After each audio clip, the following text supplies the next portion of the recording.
4 sekawan tu guys, saya masukkan ke semua bahan yang kita blender tadi.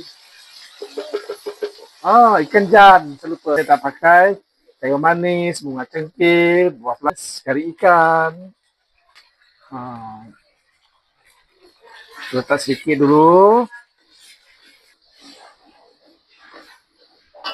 Kita tambah sedikit air guys.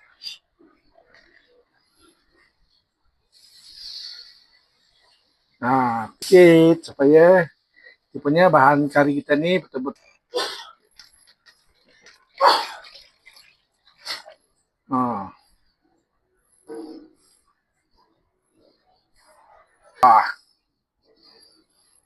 Kita kacau.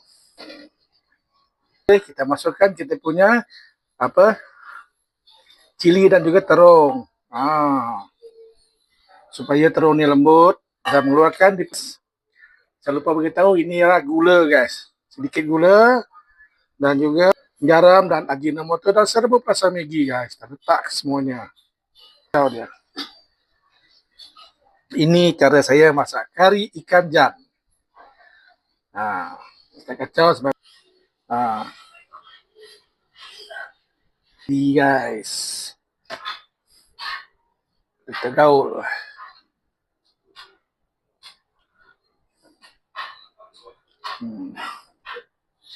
Oke guys, kita punya ikan jan masak kari pun sudah.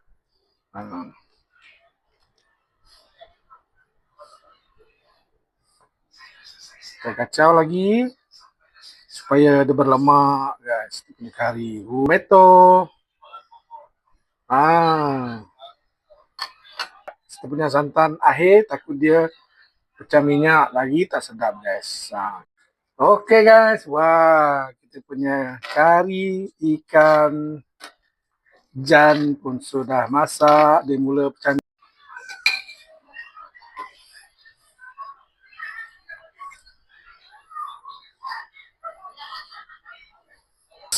Oke.